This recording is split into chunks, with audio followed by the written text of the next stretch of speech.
Class 8 की प्रश्नावली 6.1 करेंगे। इसमें जो हमारा फर्स्ट क्वेश्चन है, इसमें वर्गों के इकाई के अंक बताने हैं। हमें इकाई के अंक बताने हैं। क्या है? जैसे पहली संख्या है फर्स्ट 81। इसमें इकाई का अंक क्या होगा? वर्ग का इकाई का अंक। जैसे इसका लास्ट वाला अक्षर है उसका वर्ग कर लेते हैं। जैसे 1 का वर्ग, 1 का वर्ग का मतलब 1 गुणा में 1, यानी 1 आ गया तो इकाई का अंक आ गया 1। उसके बाद जैसे दूसरा है, दूसरे में 272 है। तो हमें कितनी भी बड़ी संख्या हो, हमें कोई मतलब नहीं है, सिर्फ इकाई का अंक देखने के लिए लास्ट वाला अक्षर देखना। हमें लास्ट वाले अक्षर को उसका स्क्वायर करना है। स्क्वायर का मतलब है उसकी 2 बार गुणा, यानी 2 गुणा में 2, तो इकाई का अंक इसका क्या होगा? 4 होगा। तो कोई भी और बड़ी संख्या ले लो। जैसे हमारी 8वां सवाल कर रहे हैं हम, 8वां पार्ट इसका, इसकी संख्या है 99,880। तो इसमें लास्ट अक्षर है वो 0 है, तो 0 का देखना, 0 की 2 यानी 0, तो इसका इकाई का अंक 0 होगा। तो हमें सिर्फ अंतिम अक्षर को स्क्वायर करना है, यानी उसकी 2 बार गुणा करनी है, वही उसका क्या होगा? इकाई का अंक होगा।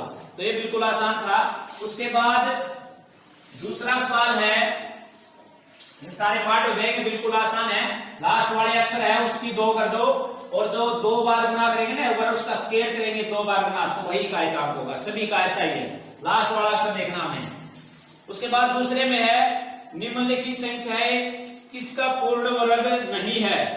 कौन सी संख्याएं पूर्ण वर्ग संख्याएं नहीं है?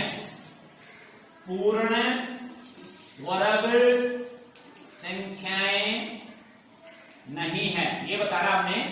कौन सी संख्याएं पूर्ण वर्ग संख्याएं नहीं है? जिन संख्याओं के अंत में, जिन संख्याओं के अंत में 2, 3, 7, 8, यानी जिन संख्याओं के लास्ट वाले अक्षर इनके अंदर ये हो, 2, 3, 7 हो, तो उन संख्याएं, वो संख्याएं पूर्ण वर्ग नहीं होती। जिन संख्याओं के अंत में ये अंक आते हैं,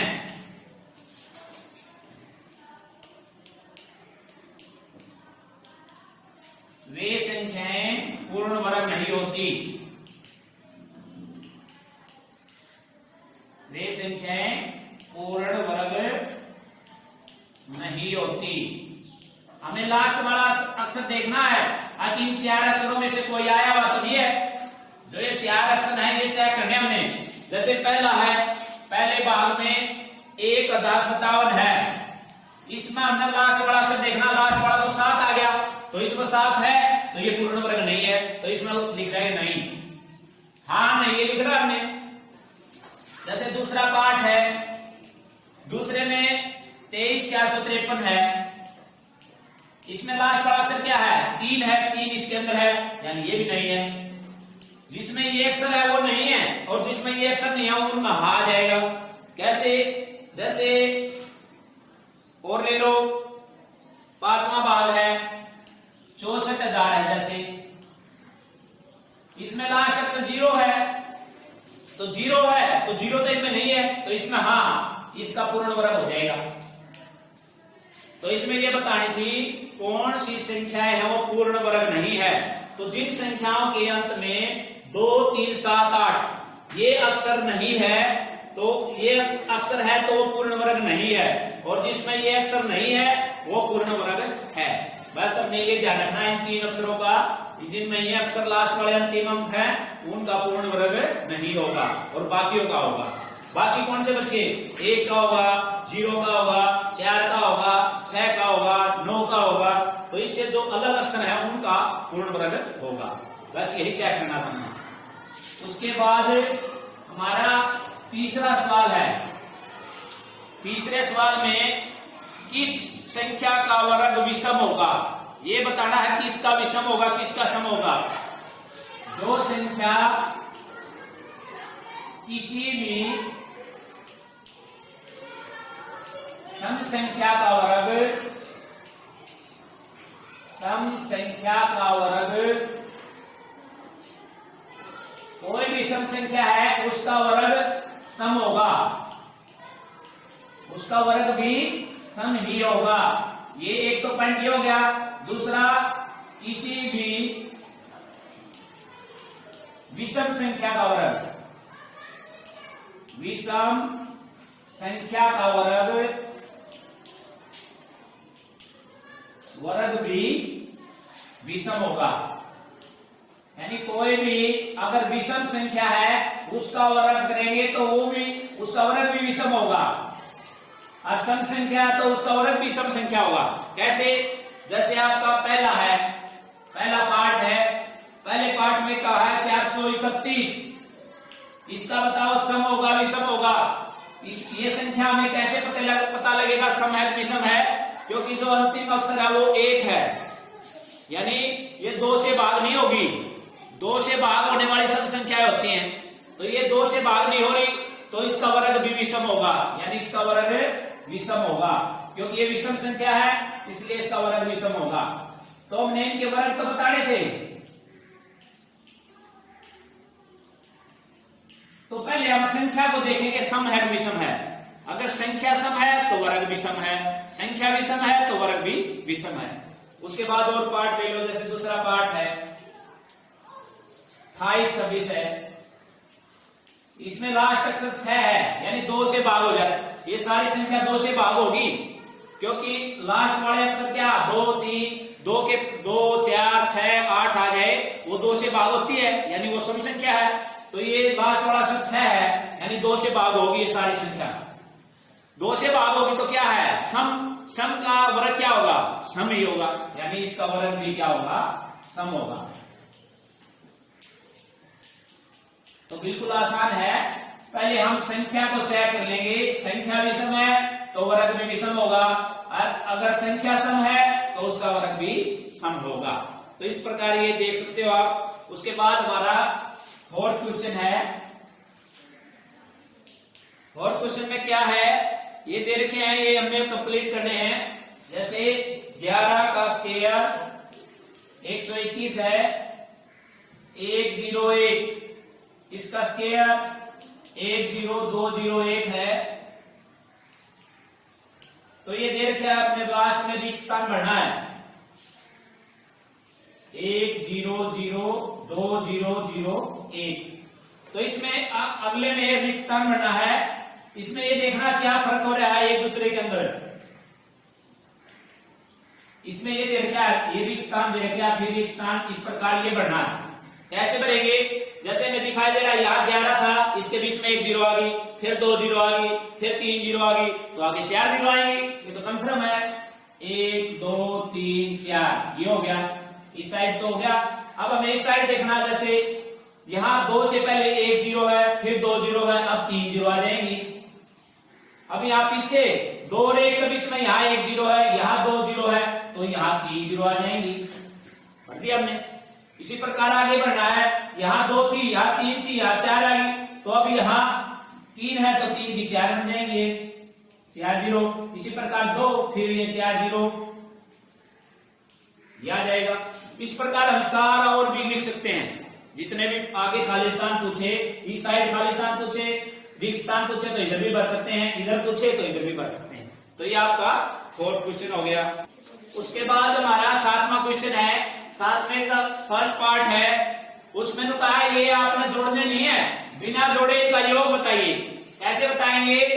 ये क्या है? विषम संख्याएं हैं, 1 3 5 7, ये सारी विषम संख्या है। कोई भी विषम संख्याएं अगर कंटिन्यू लगातार हो तो उनको कैसे योग करेंगे?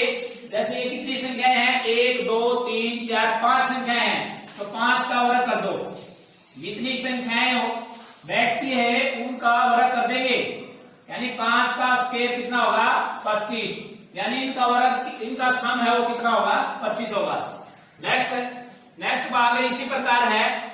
अब जैसे इन संख्याओं का योग करना हमें कैसे करेंगे?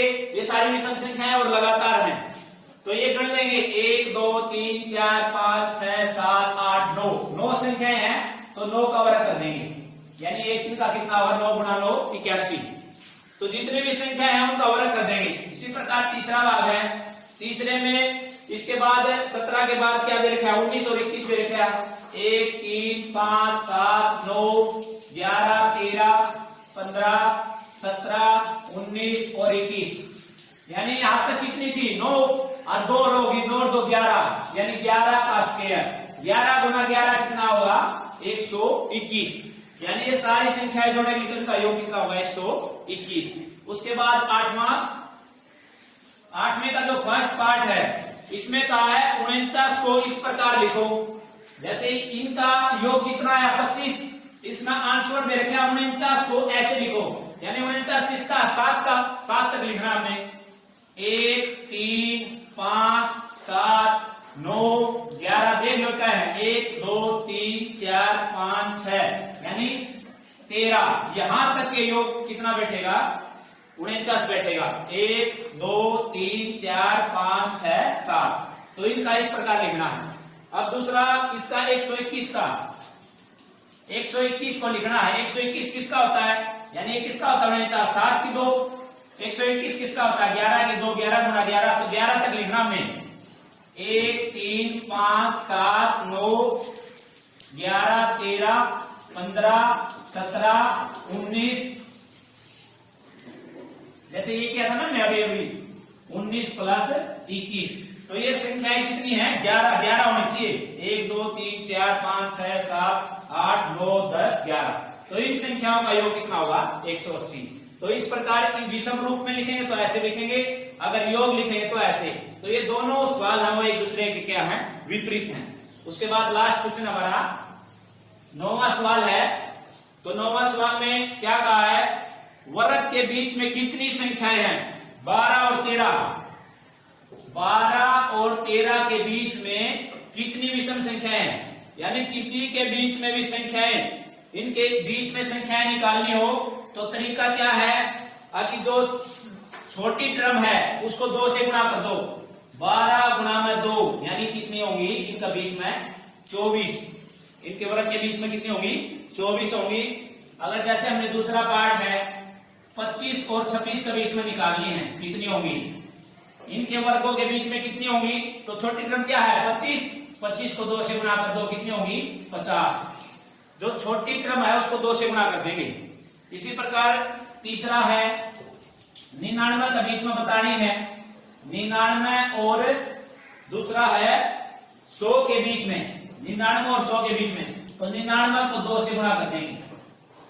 2 ने 18, 2 ने 18 रहकर 19, तो इतनी संख्या होगी इन दोनों के वर्गों के बीच में। इस प्रकार हमारी ये कंप्लीट एक्सरसाइज होगी 6.1।